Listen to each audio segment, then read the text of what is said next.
Hello, fabulous superstar Libra. Welcome to your horoscope for the month of June 2020, looking at life and love. I am your astrologer, Nadia Shah. Thank you for being here. It is a phenomenal astrological month. That is the sentence that I'm using to start all of these monthly videos because it really is that special. It is this astrological month that I think will stand out in the context of a very powerful year of 2020. Part of the reason is because of the beginning of an extended eclipse season that'll take us right into the month of July. The first two eclipses happen this month. The third and final eclipse happens next month. This is rare and this is special. It is eclipse season that allows us to recognize our spiritual lessons that much more. Now for you, that first lunar eclipse happening right around June 5th takes place in a part of the sky that has to do with siblings, cousins, and neighbors. And it is also connected to information, communication, conversation, and contracts. And so this is a powerful time. On the one hand, you may be looking at filling out documents, submitting paperwork. You may be seeking information now.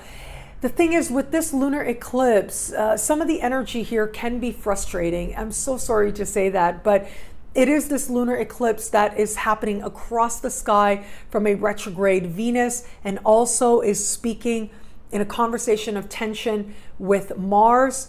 This sets up a larger conversation that astrologers call a T-square. So yes, it may feel like there is urgency around who you need to talk to, what documents you need to get signed and delivered. At the same time, this part of the sky being connected to siblings, cousins, and neighbors means that these very people may be asking for your attention rather quickly in some cases. So for some, it may be that they are reaching out to you and hoping that you will participate in something or help them out with something. But for others, it may be that something is happening in their life and you have some strong emotions around this. Just know that these particular people, they will likely be especially sensitive now. It is going to be important that you be mindful not to push buttons in any way where you can help it, because it is possible that these very people may have very strong reactions, especially in the early days surrounding this lunar eclipse. But this energy will pass. The thing is, when there's such heightened energy, it also has a particular speed to it, so it can come, but it can also go. And it is going to be as we navigate later into the month. On the summer solstice, the 21st of June, is when we are going to have a solar eclipse. This solar eclipse is special for a few reasons. You've had eclipses here for the better part of the last 2 years, and this is the last of a series of eclipses. And so this taking place at the very top of your sky, it does suggest a brand new beginning in the context of career, social standing, life purpose.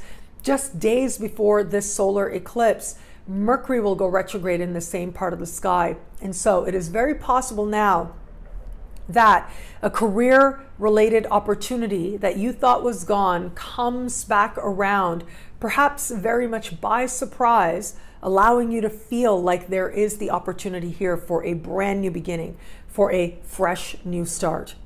Now, where it comes to matters of love, a couple of things I do want to mention. One is Venus will go direct just days after that solar eclipse late in the month. And at the same time, as we navigate in the last days of the month, Mars will enter your opposite sign. Now, it's this move of Mars that is special.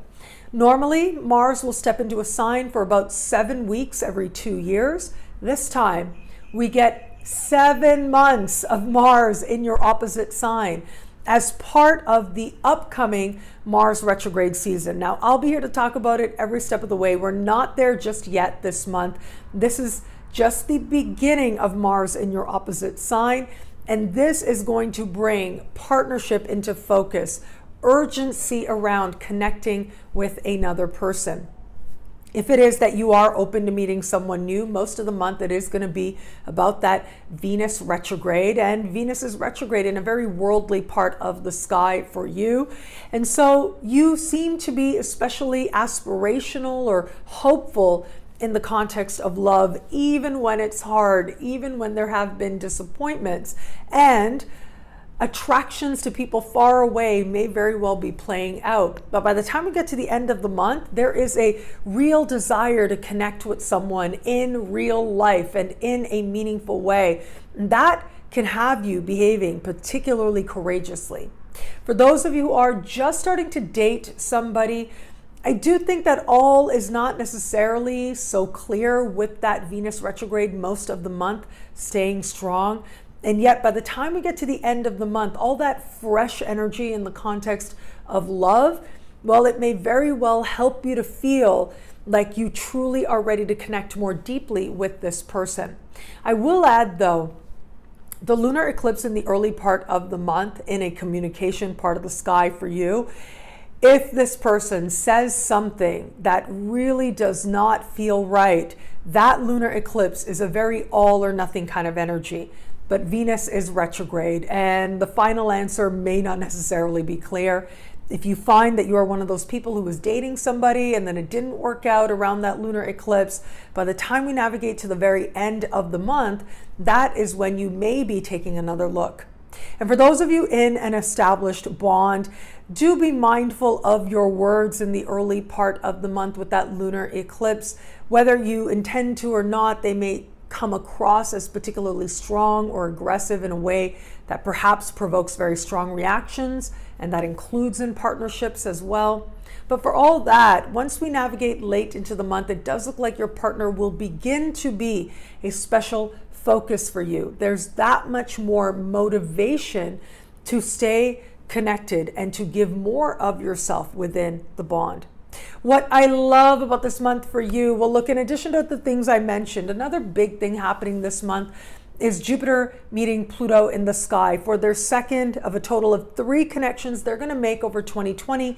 This meeting is taking place at the very foundation of your chart, helping you to see your past differently, transform your understanding of what has been before so that you can bring a spirit of forgiveness to it. This could be a powerful moment late in the month.